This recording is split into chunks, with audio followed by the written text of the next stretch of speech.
All right, today we're going to dive into A.R. Barton's incredible short story, Going Places. It's a powerful look into the sometimes wonderful and sometimes dangerous world of a teenager's imagination.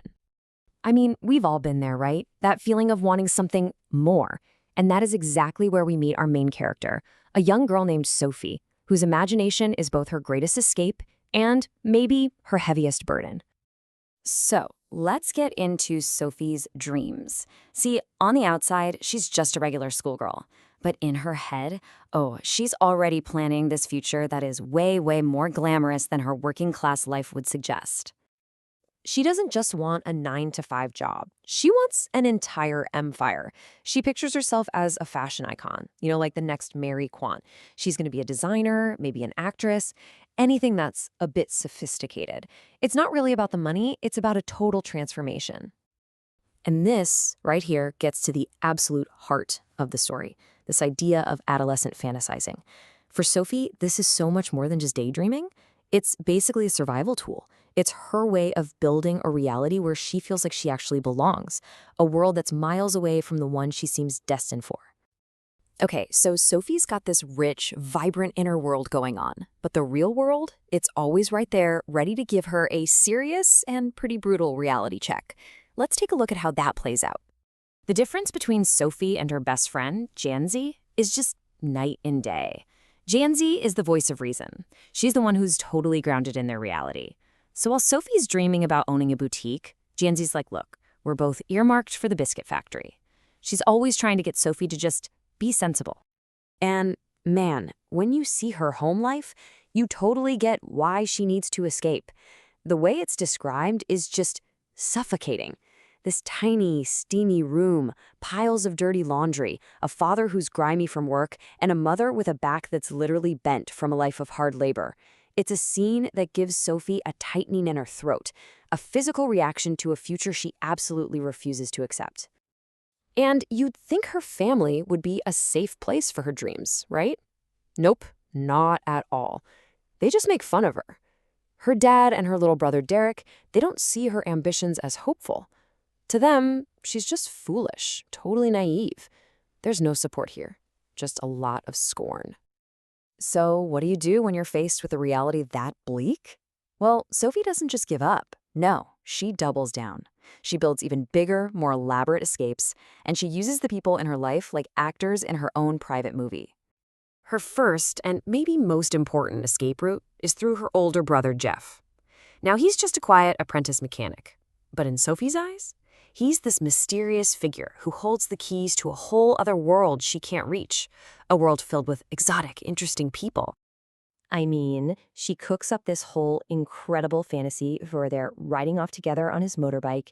She pictures him in his shining black leathers. And she sees herself in this amazing yellow dress with a cape, flying out behind them as they speed away. And where are they going? Not just some random place. They're headed for a life where the world rose to greet them with applause. See, it's not just about getting away. It's about being seen, being celebrated. She's desperate for that validation. But Sophie's imagination doesn't stop with Jeff. Oh, no. It's about to take this huge, dramatic leap when she brings in her other hero, the young, super talented Irish football star, Danny Kesey. She tells this to Jeff, the one person she thinks might actually believe her. It's just a short sentence, but wow, this is a massive escalation. She's not just daydreaming anymore. She's creating a story, trying to pull a piece of her fantasy right into her real life. But, of course, when Jess lets the secret slip, their father's reaction is, well, it's pretty much what you'd expect. Pure disdain. He doesn't even consider it might be true, just writes it off as another one of her fantasies. And then he drops this threat. It's aggressive, right? It's this harsh warning that her wild stories could have real, serious consequences. In his world, her imagination isn't just a silly kid thing. It's actually dangerous. At this point, though, Sophie is all in. She's already told Jeff that she and Kesey are supposed to meet again, so now she has to play this thing out, even if it means coming face to face with the fantasy's lonely, inevitable conclusion. So she picks the spot that she's always thought of as romantic and private, a bench by the canal under this solitary elm. It's the perfect stage for her big scene, right?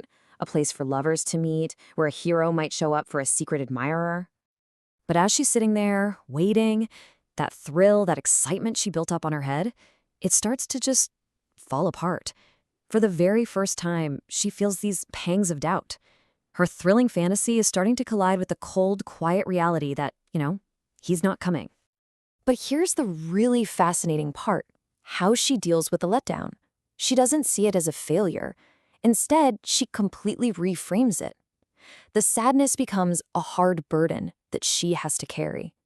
And in a strange way, that makes the whole experience feel even more real and special to her, like a secret she alone has to protect. So in the end, it doesn't even matter that Danny Casey never showed up. In her mind, the meeting is real. It's a memory.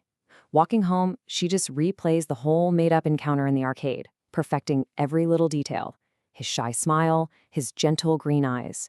The fantasy has now become her own treasured possession. And that leaves us with this huge question, doesn't it?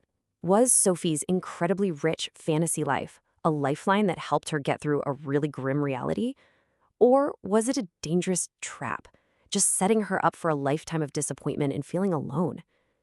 The story doesn't really give us a clear-cut answer, which forces us to think about the power and the peril of our own dreams.